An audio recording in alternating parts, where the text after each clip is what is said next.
What if I told you that buying the wrong house in 2025 could turn your dream home into a financial nightmare? The truth is, the biggest mistake home buyers make isn't buying the wrong property. It's buying too much house. So, in this video, I'm going to break down exactly how to calculate how much house you can really afford in 2025 using real-world examples and practical tips. Let's get started. What if I told you the key to buying your dream home isn't about how much money you make, but how you manage it? Imagine walking into an open house, loving what you see, and knowing exactly what your budget is, without the fear of becoming house poor. I remember when my friend Sarah was house hunting. She and her husband had just gotten a big raise, and suddenly they felt unstoppable. They toured beautiful homes with gourmet kitchens and room for their growing family. It seemed perfect, until they sat down and crunched the numbers. When they realized the mortgage combined with the property taxes and insurance would eat up nearly half of their income, it hit them. Sure, they'd have a stunning home, but what about everything else? Thankfully, they had a friend to show them the 28-36 rule, and it changed everything for them.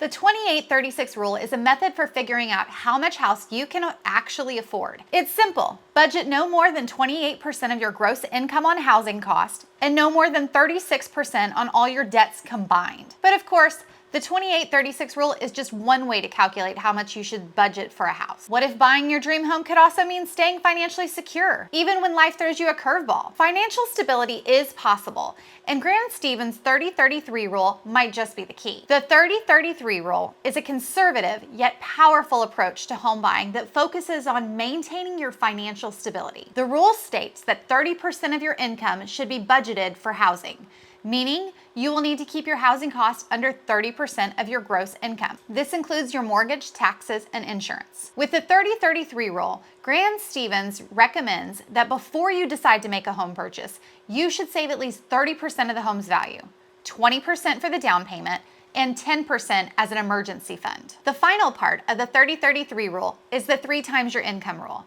This rule states that you should avoid purchasing a home that costs more than 3 times your annual income. However, if you need more flexibility or plan to put down less money for your down payment, the next method offers a balanced approach that keeps your budget in check while still preserving your financial freedom. If you're looking for a simpler way to figure out how much house you can afford without all the complicated math, my dad, Kerry, is all about keeping things simple. So when he decided to buy a house, he didn't dive into complex financial formulas or spreadsheets.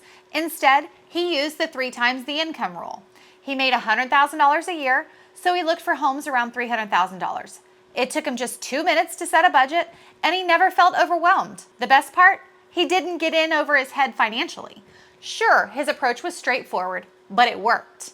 He never had to worry about making ends meet, and he had enough left over for family trips and saving for the future. This rule is quick, easy, and a perfect fit if you want a really fast reality check on your budget. Now, keep in mind that this rule doesn't take into consideration any other debts you might have or fluctuating interest rates, which could significantly affect your mortgage approval. So, if you have student loans, car payments, or credit card debt, this rule may not give you the full picture. When you get ready to start looking for your new home, it's always best to talk with a mortgage lender to get pre-approved for a mortgage so you have an accurate estimate of how much house you can really afford. The next thing you should consider is if you're financially prepared for surprises that come with home ownership. If your water heater broke tomorrow or you lost your job unexpectedly, would your dream home turn into a financial nightmare? Being prepared for the unexpected isn't just smart, it's essential. A few years ago, I helped a couple buy their first home in the Texas Hill Country.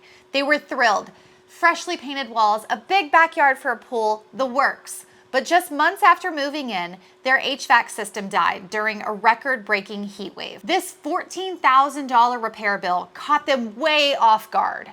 Since they had emptied their savings on the down payment and closing costs, they had to rely on high-interest credit cards to make the repairs. The financial stress that followed stole the joy of home ownership and put a bad taste in their mouths for what was their dream home. That experience made me determined to educate my clients about financial preparedness. One of the first things I tell all of my clients to do is to start building a home emergency fund. I recommend setting a goal to save at least 1% of your home's value annually for maintenance and repairs. And if nothing happens that year, then great. You can do one of the home projects or upgrades that you've been dreaming about. Install a water softener, but don't drain the account. This fund is your safety net for when, not if, something breaks. Another tool to protect your finances that I recommend to my clients is looking into purchasing a home warranty and keeping it set in place. This is a minimal expense. Think $500, $650 a year for what could save you thousands of dollars down the road. A home warranty provides coverage for many home repairs, but not all policies or companies are created equal. While some homeowners swear by home warranties, others have been disappointed by their experiences and the unexpected exclusions. Read the fine print. Choose the coverage that works best for your specific house and ensure the coverage aligns with what your house has and what you feel like you need. If you would like a good company in the Central Texas area, comment down below and I will send you the top companies recommended by my clients. Now, let's move on to discussing how to maintain a financial cushion so you don't overextend yourself financially. Life happens, whether it's a job loss, medical emergency, or another major expense. Having 3 to 6 months worth of living expenses saved up provides invaluable peace of mind. Learn to be proactive, not reactive. Being prepared isn't about expecting the worst. It's about keeping your future secure. When you have a solid financial plan in place, you can enjoy your home with confidence rather than anxiety. When preparing to buy a home, it's easy to focus on the listing price and mortgage payments, but the true cost of home ownership goes much deeper. Many buyers moving to Texas from higher cost states are thrilled by how much further their money goes, trading a small California bungalow for a spacious home with land. But what often catches people off guard are the hidden costs that come with owning that dream home. Property taxes and insurance are two expenses that can fluctuate significantly over time. Property taxes tend to rise as home values increase, and insurance premiums can change based on extreme weather, claims history, or even your credit scores. These costs are easy to underestimate, but they can add hundreds or even thousands of dollars to your annual expenses. Another major factor to consider is homeowner association fees. Many homes in our area are part of an HOA, which comes with monthly or annual dues that can range from a few $100s to over $1,000. HOAs help maintain neighborhood standards, but they also come with rules that may require additional spending. You might be required to maintain a certain type of landscaping, repaint your home's exterior, or adhere to strict guidelines for holiday decorations. Failing to follow these rules can result in fines, adding another unexpected cost to your budget. And then there's the cost of simply living in a larger home. If you're upgrading from an apartment or a smaller house, your utility bills could increase dramatically.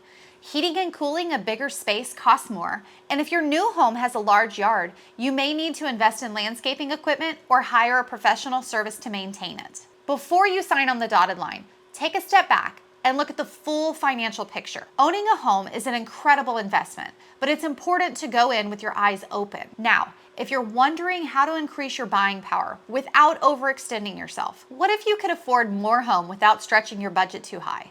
The good news is, there are a few smart strategies that can help you boost buying power while keeping your finances in check. One of the biggest ways to save in the long run is by improving your credit score before applying for a mortgage. Even a small increase can make a big difference in the interest rate you qualify for. And over the life of the loan, that could mean saving thousands of dollars. Another hidden cost that can add up fast is private mortgage insurance, or PMI. If you're putting less than 20% down, most lenders will require it. And that's the extra cost tacked onto your monthly payment that can really add up. But there are ways around it. Some credit unions and special loan programs offer low down payment options without PMI. So it's worth looking into alternatives before assuming you have to pay it. And finally, one of the best ways to stay within budget while still getting a great home is to buy below your maximum price range and add value yourself. A home that needs a little cosmetic work can often be negotiated for a better price. And if you're willing to learn some basic DIY skills, you can make upgrades on your own without the hefty price tag of hiring contractors. Not only does this keep your mortgage low, but it also lets you build equity faster by increasing the home's value over time. At the end of the day, buying a home isn't just about what you can afford on paper. It's about making smart financial choices that set you up for long-term success. With the right approach, you can find the home you love, stay within budget, and still have the freedom to enjoy your life. We've covered a lot today, from understanding home affordability and hidden costs to smart strategies that can increase your buying power. The biggest takeaway, know your numbers, explore different scenarios, and always approach home buying with a mindset of financial stability. A home should be a place of comfort, not a source of stress. Remember, it's not just about whether you can afford the mortgage. It's about creating a lifestyle that allows you to enjoy your home while still having room to grow, chase your dreams, and build financial security. Owning a home should feel like a step forward, not a financial burden. If you're thinking about buying a home in the Texas Hill Country, I'd love to help you navigate the process and find a place that truly fits your needs. Reach out anytime. I'm here to help.